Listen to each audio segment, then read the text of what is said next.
ప్రభునందు ప్రేమైన దేవుని వాళ్ళారా, ముందుగా చేరవచ్చినటువంటి స్త్రీలకు, యవనస్తులకు, సంఘ పెద్దలకు, అలాగే సంఘాన్ని నడిపిస్తున్నటువంటి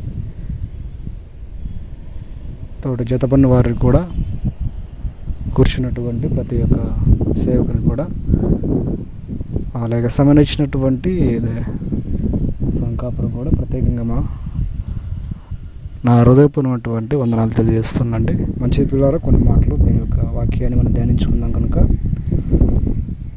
మనకి ఇవ్వబడినటువంటి సమయం ప్రకారం మనం ఊహించుకుందాము. అంతకంటే ముందుగా ఒక విషయాన్ని ఆలోచన చేసుకొని తద్వారా ముందు కొనసాగుదాం. బైబిల్లో రాయబడినటువంటి ఒక మాటను చూసుకొని ముందు కొనసాగుదాం. దయచేసి మీ చేతున్నటువంటి ఒకసారి బైబిల్ ఓపెన్ చేద్దామని అందరం కూడా. సామెతల గ్రంథము 18వ అధ్యాయము 18వ అధ్యాయము మొదటి నుంచి మనం చదువుకుందామండి. వేరుండ గోరువాడు స్వేచ్ఛానుసారం నడిచేవాడు, అట్టివాడు లెస్సమైన జ్ఞానమునకు విరోధి అంటున్నాడు. వేరుండ గోరువాడు స్వేచ్ఛానుసారం నడిచేవాడు, అట్టివాడు లెస్సమైన జ్ఞానమునకు విరోధి. మంచి పిల్లారా, ఈ యొక్క వాక్యాన్ని మనం ధ్యానించుకుంటూ ముందు కొనసాగుదాం. ప్రభునందు పిల్లారా, ఒక విషయాన్ని గమనించండి. వేరుండ గోరువాడు స్వేచ్ఛానుసారంగా నడుచువాడు అని ఇక్కడ ఒక మాట చూసుకున్నాము. స్వేచ్ఛ అనేది ఎక్కడ ఉంటుందండి? మనకు స్వేచ్ఛ అనేది మనిషి ఎప్పుడు స్వేచ్ఛను కోరుకుంటాడు. మనిషి ఎప్పుడు స్వేచ్ఛను కోరుకుంటాడు. ఎందుకు కోరుకున్నాడు అంటే తన ఇష్టానుసారంగా లోకంలో తిరగాలని, తన ఇష్టానుసారంగా జీవించాలని స్వేచ్ఛను కోరుకుంటాడు. స్వేచ్ఛ అంటే ఏంటి? స్వతంత్రం. ఒక రకంగా చెప్పుకోవాలంటే ఫ్రీడమ్. అంటే మనిషి ఫ్రీగా బ్రతకాలి, స్వేచ్ఛగా బ్రతకాలి, ఒకరి కింద బానిసై బ్రతకూడదు అనేటువంటి విధంగా మనిషి ఈరోజు బ్రతుకుతున్నాడండి. అందుకనే అంటే మనిషి మధ్యలో స్వేచ్ఛగా బ్రతకాలని మనిషి కోరుకుంటాడు. కానీ ఇక్కడ రాయబడినటువంటి విధానం మనం ఆలోచన చేస్తే మనిషి దేవుని నుంచి వేరుగా బ్రతకూడదు. మనిషి దేవుని నుంచి వేరుగా బ్రతకూడదు. అలా బ్రతికే మనుషులను ఏమంటున్నాడంటే లెస్సమైన జ్ఞానమునకు విరోధి. అంటే ఈ లోకంలో స్వేచ్ఛగా ఫ్రీడంగా బ్రతకాలన్నటువంటి మనిషి ఇదిగో దేవుని వాక్యానికి విరోధి అయిపోతావు, జాగ్రత్త అంటున్నాడు అండి. ఎందుకు మనిషి స్వతంత్రంగా బ్రతకాలనుకుంటున్నా అంటే మనిషి చెప్పినటువంటి మాట వినడు. ఎందుకంటే మనిషి స్వేచ్ఛ బ్రతకాలని ఎప్పుడు కోరుకుంటాడు? ఒక మనిషి చెప్పినప్పుడు వినకపోవడం అంటే నా ఇష్టానుసారంగానే బ్రతకాలని కోరుకుంటాడు. అందుకే స్వేచ్ఛను కోరుకుంటాడు మనిషి. అలాగే దేవుడు కూడా స్వేచ్ఛగా బ్రతకాలంటే లోకానుసారంగా జీవించాలని నువ్వు కోరుకుంటావో, ఎప్పుడు కోరుకుంటావో అప్పుడు నువ్వేమవుతావు అంటే దేవుని జ్ఞానమునకే విరోధైపోతావు అని రాయబడింది.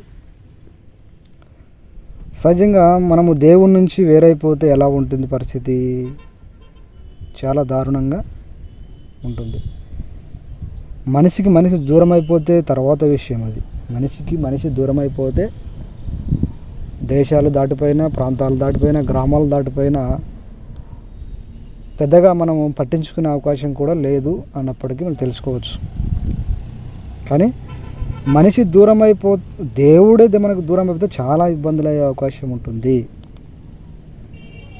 అంటే మనిషి ఈ లోకంలో ఏమనుకుంటున్నాడంటే మనిషి సపరేట్గా బ్రతకాలనేటటువంటి స్వేచ్ఛను కోరుకుంటున్నాడు. వేరుగా అంటే దేవుని నుంచి వేరుగా బ్రతకాలని కోరుకుంటున్నాడు.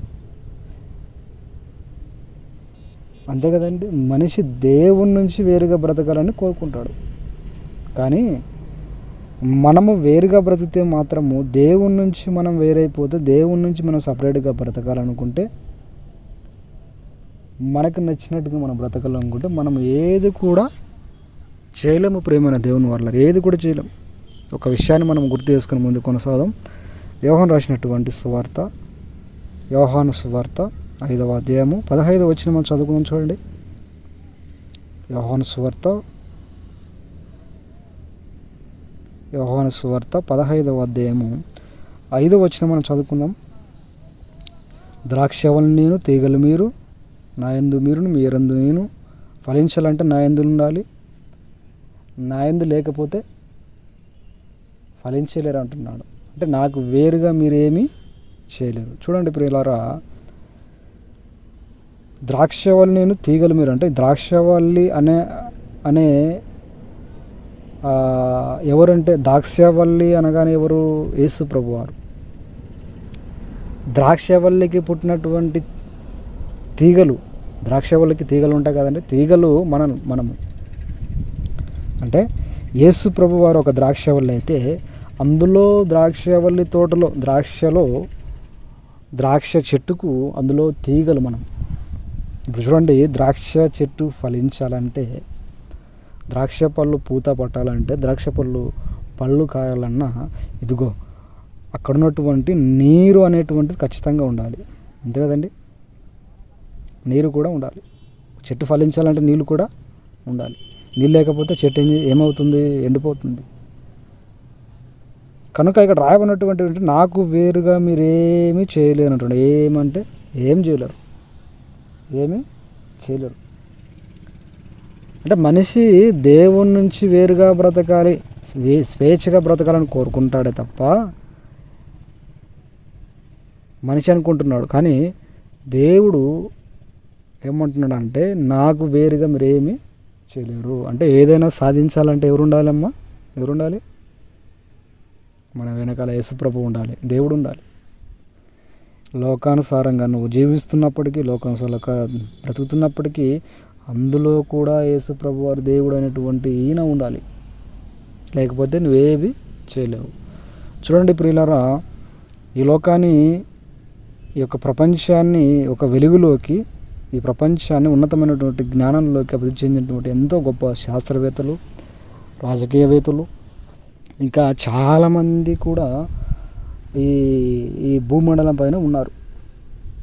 ఫర్ ఎగ్జాంపుల్, కంప్యూటర్ కాలం మొదలుకొని ఖరీదైనటువంటి కారు కనిపెట్టినటువంటి శాస్త్రవేత్తలు కూడా దేవునికి దగ్గరగా బ్రతికి ఇలా సాధించారు. ఒక విషయాన్ని మనం గమనిస్తే, ఒక బైక్ కనిపెట్టినటువంటి శాస్త్రవేత్త కానివ్వండి, డైమ్లర్ రైట్ వేజ్, ఆ శాస్త్రవేత్త పేరు డైమ్లర్ రైట్ వేజ్. అలాగే విమానం కనిపెట్టినటువంటి శాస్త్రవేత్తలు అంటే రైట్ బ్రదర్స్. ఇంకా ఒక కరెంటుని కానీ, థామస్ ఎడిసన్ కానీ, ఇంకా చాలామంది శాస్త్రవేత్తలు, ఒక కంప్యూటర్ కనిపెట్టినటువంటి చార్లెస్ బాబేజ్ కానీ, ఇలా చాలా రకాలు చెప్పుకుంటూ పోతే వీళ్ళంతా ఎవరంటే ఒక క్రైస్తవులు, ఒక క్రిస్టియన్స్. వీళ్ళంతా ఒక క్రిస్టియన్స్. అయితే వాళ్ళు ఏం చేశారంటే ఉదయాన్నే ప్రార్థన చేయడము, ఉదయాన్నే లేచి మోకాల ప్రార్థన చేయడం, ఉదయాన్నే లేచి వాక్యాన్ని ధ్యానించడము, ఆదివారం వచ్చేసరికి ప్రభువు యొక్క దినమునకు వాళ్ళు పాటించడము, దినాన్ని పాటించడము. ఇలా చెప్పుకుంటూ పోతే ప్రపంచంలో ఉన్నటువంటి శాస్త్రవేత్తంతా కూడా దేవునికి దగ్గరుండి ఇవన్నీ సాధించారు. ఏమండి, దేవునికి దగ్గరుండి ఇవన్నీ సాధించారు. దేవునికి దూరమై ఉంటే, దేవునికి మనకు నచ్చినట్టు స్వేచ్ఛానుసారంగా జీవించి ఉన్నట్లయితే ఈరోజు ఇంత ఒక టెక్నాలజీ, ఇంత గొప్ప జ్ఞానము ప్రపంచానికి దొరికేది లేదన్నట్టుగానే ఒకసారి ఊహించుకుంటే చాలా కష్టంగా ఉంటుంది. అంతే కదండి. కనుక ఈ ప్రపంచాన్ని జయించినటువంటి గొప్ప రాజులు కానివ్వండి, గొప్ప శాస్త్రవేత్తలు కానివ్వండి, చిన్న రకాలుగా దేవునికి దగ్గరుండి సాధించినటువంటి విజయాలే. అంతే కదండి. అంటే మనము కూడా దేవునికి దూరం అయిపోతే మనం ఏది కూడా సాధించలేము.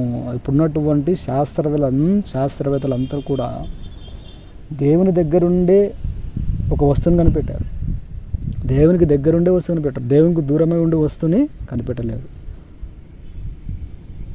అంతే కదండి. ఇలా చెప్పుకుంటూ ఉంటే చాలా చాలా విషయాలు మనము వెలుగులోకి వస్తాయి. కనుక మనం ఏం చేయాలంటే దేవునికి దగ్గరగా, దేవునికి ఇష్టానుసారంగా, దేవునికి దగ్గరగా బ్రతికే ప్రయత్నం మనమంతా చేయాలి. ప్రేమ దేవుని వల్ల దేవునికి దగ్గర బ్రతికేటట్టు ప్రయత్నం చేయాలి.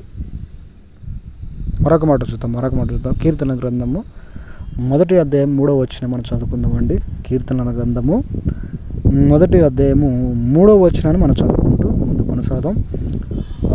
ఇక్కడ ఆకువాడక తన కాలమందు ఫలమిచ్చి చెట్టు వలె ఉండును అన్నాడు. చూడండి ఇక్కడ ఏమంటుంది, ఆకువాడక తన కాలమందు ఫలమిచ్చి చెట్టు వలె అతడు నీటి కాలవన మొరను నాటబడిన వాడై ఆకువాలక తన కాలమందు చెట్టు వలె ఫలమిచ్చి చెట్టు వలె ఉంటానట. ఫలమిచ్చి చెట్టు వలె ఇందాక యేసు ప్రభువారు ఏమన్నారు, ద్రాక్షవల్లి నేను, తీగలు మీరు. అంటే చెట్టు ఉంటుంది కండి. చెట్టు అనగానే ఎవరంటే మనమే, చెట్లు మనమే. వాక్యము చాలా చాలా రెఫరెన్స్లు లేఖనాలు ఉన్నాయి, కానీ చెట్టు అనగానే వెంటనే మనిషికి ఒక ఉపమాన రీతిగా యేసు ప్రభువారు తీసుకోవడం జరిగింది. అంటే చెట్టు అంటే మనిషి పోలికగా దగ్గరలో ఉన్నటువంటి సందర్భాలు ఉన్నాయి ప్రేమైన దేవుని వల్ల.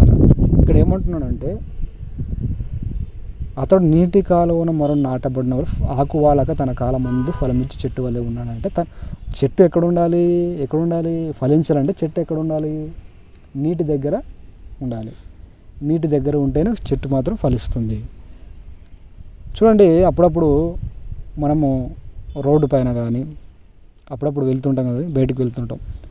వెళ్ళిన తర్వాత నీటి దగ్గర ఉన్నటువంటి చెట్లు ఎలా ఉంటాయి మీరు గమనించండి.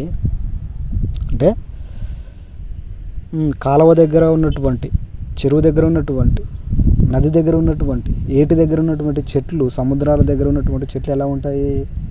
ఎప్పుడు పచ్చగానే ఉంటాయి, పచ్చదనంగా ఉంటాయి. ఎప్పుడు పచ్చదనంలో మనకు కనిపిస్తాయి. అంటే నీటి దగ్గర ఉన్నటువంటి చెట్లు ఎలా ఉంటాయి అంటే పచ్చగా ఉంటాయి, ఎప్పుడు పచ్చగా ఉంటాయి. అంటే అలాగే నీరు లేకపోతే ఏమవుతుంది? చెట్టు ఎండిపోతుంది. అంటే నీటి దగ్గర ఏ చెట్టు అయితే ఉంటుందో, నీటి దగ్గర ఏ చెట్టు అయితే ఉంటుందో ఆ చెట్టు ఏమవుతుంది? పచ్చదనంగా పచ్చగా ఉంటుంది ఎప్పుడు. కనుక ఇక్కడ నీరు అనగానే అంటే వాక్యము. చాలా లేఖనాలు ఉన్నాయి. వాక్యము నీటితో పోల్చబడింది. దప్పిగొనిల వారలారా నీటి వద్దకు రండి అని యెషయా గ్రంథంలో మనం చదువుకుంటాం. దప్పిగొనిల వారా నీటి దగ్గర రండి అంటే దప్పికంటే మనకుంటుంది.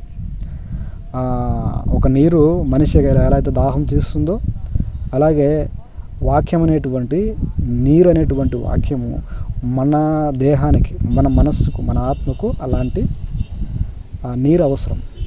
కనుక నీరు అనగానే వాక్యముతో పోల్చబడింది. కనుక ఇప్పుడు చూడండి, ఒక చెట్టు ఫలించాలంటే ఏముండాలి? నీరు ఉండాలి. ఒక విశ్వాసి ఫలించాలంటే వాక్యం ఉండాలి. కనుక ఈ వాక్యం అనేటువంటి మన మనస్సులో, మన హృదయంలో, ఈ జ్ఞానం మన హృదయంలో అయితే మనం ఫలించలేం. ఎప్పుడైతే మన దేవుని యొక్క జ్ఞానం లేక బ్రతుకుతామో అప్పుడు ఏం కోరుకుంటాడు మనిషి అంటే స్వేచ్ఛను కోరుకుంటాడు, స్వేచ్ఛానుసారంగా జీవితాలను కోరుకుంటాడు. అప్పుడు నువ్వు లెస్సమైన జ్ఞానమునకు విరోధాన్ని ప్రేమ మన దేవుని వల్ల. మరొక మాట చూసుకుంటే మనము లూకా గారు రాసినటువంటి సువార్త 15వ అధ్యాయము 16వ వచనం మనం చదువుకుంటే ఇక్కడ తప్పిపోయినటువంటి కుమారుని గురించి ప్రస్తావన వస్తుంది. తప్పిపోయినటువంటి కుమారుని గురించి మనం జాగ్రత్త ఆలోచన చేస్తే ఇక్కడ చూడండి, ఒక మనిషినికి 2 కుమారులు ఉంటాడు. పెద్ద కుమారుడు, చిన్న కుమారుడు. పెద్ద కుమారుడు వచ్చేసి ఏం చేస్తున్నాడంటే తండ్రి చెప్పినటువంటి మాటలు, తండ్రి కట్టడలను, తండ్రి ఆజ్ఞలు గైకొని తండ్రి దగ్గరనే ఉంటాడు. చిన్న కుమారుడు మీద ఏం చేస్తాడంటే తండ్రికి ఉన్నటువంటి ఆస్తి అంతా కూడా నా భాగం నాకు పంచిపెట్టేసి అని కోరుతూ ఉంటాడు. కనుక ఇలాగూ తండ్రి బాధ్యతలు నెరవేర్చాలి. కనుక ఆ తండ్రి ఏం చేస్తాడంటే కొడుకు అడిగాడు కాబట్టి, కుమారుడు అడిగాడు కాబట్టి తన దగ్గర ఉన్నటువంటి ఆస్తి అంతా కూడా ఆ యొక్క చిన్న కుమారుని పేరు మీద రాసిస్తాడు. రాసిచ్చిన తర్వాత ఆ యొక్క చిన్న కుమారుడు ఏం చేస్తాడంటే లోకానుసారంగా ఏం చేస్తాడు? ఆస్తిని పాడు చేసుకుంటాడు. అది ఆస్తి కావచ్చు, డబ్బు కావచ్చు, ఐశ్వర్యం కావచ్చు. అంటే తనకున్నటువంటి అంతా కూడా ఏం చేస్తారంటే లోకానుసారంగా తింటూ, తాగుతూ, గెంతులేస్తూ, లోకానుసారంగా విచ్చలవిడ ఖర్చు పెడుతూ ఇలా రకరకాలుగా ఏం చేస్తాడు? లోకానుసారంగా బ్రతుకుతాడు. పెద్ద కుమారుడేమో తండ్రి దగ్గర ఉన్నాడు, చిన్న కుమారుడేమో తండ్రిని విడిచి లోకంలో కలిసిపోయాడు, తండ్రిని విడిచి లోకానుసారంగా తిరుగుతున్నాడు. కనుక ఇక్కడ గమనించండి ఒక విషయాన్ని, అంటే ఇంతకాలం మరలా తప్పు తెలుసుకొని లోకంలో తండ్రి పంచించినటువంటి ఆస్తి అంతా కూడా పాడు చేసుకొని తన దగ్గర చిల్లి గవ్వ లేనట్టుగా మరలా తండ్రి దగ్గరికి తన తప్పు తెలుసుకొని తన తండ్రి దగ్గరికి వచ్చేస్తాడు. అక్కడ ఏం జరిగిందంటే తండ్రి దగ్గర ఉన్నటువంటి ఈయన మంచిగానే బ్రతికాడు. ఎప్పుడైతే తండ్రిని విడిచిపోయాడో అప్పుడు లోకంలో పందులు మేపుకునే అవకాశం కూడా వచ్చింది. అప్పుడు జాగ్రత్తగా ఆ యొక్క చిన్న కుమారుడు ఏం చేస్తాడంటే, నేనేంటి, నా కెపాసిటీ ఏంటి, నా తండ్రి దగ్గర గౌరవం ఏంటి, నా తండ్రి దగ్గర ఉంటే ఎంతో మర్యాద, నా తండ్రి దగ్గర ఉంటే గౌరవము అన్నీ ఉన్నాయి, కానీ నేనేంటి ఇలాంటి పరిస్థితుల్లో ఉన్నాను దేవుడా అనేటువంటి స్థితికి ఆయన రావడం జరిగిందండి ప్రియమైన దేవుని వాళ్ళారా. కనుక మరి తన తప్పును తెలుసుకొని మరలా తన తండ్రి దగ్గరకు వచ్చాడు ప్రియమైన దేవుని వాళ్ళారా. ఇక్కడ ఉపమాన రీతుల్లో యేసు ప్రభువు వారు వర్ణించాడు. తండ్రి అనగానేటువంటి యెహోవా తండ్రి, మనమంతా ఆయన యొక్క కుమారులం. ఇక్కడ ఉపమాన రీతిలో మనం అలా అర్థం చేసుకోవచ్చు. కనుక అంటే ఇన్ని రోజులు లోకానుసారంగా జీవించి ఏమైనా సాధించాడా? ఏమి సాధించలేడు. ఇప్పుడు ఇందాక మనం చదువుకుందాం కండి, యోహాను సువార్తలో నాకు వేరుగా మీరుండి ఏమి చేయలేరు. ఇప్పుడు తప్పిపోయినటువంటి కుమారుడు, చిన్న కుమారుడు ఆస్తి పాడు చేసుకొని, అంతస్తు పాడు చేసుకొని, ఐశ్వర్యం పాడు చేసుకొని, అన్నీ కూడా పాడు చేసుకొని లోకానుసారంగా తిరిగాడు. ఏదైనా సాధించాడా? ఏది సాధించలేదు. అందుకనే ఆయనకు వేరుగా మనము ఏది సాధించలేము. బ్రతికున్నప్పుడే ఆయనకు దగ్గరగా ఉండి మనం బ్రతకాలి.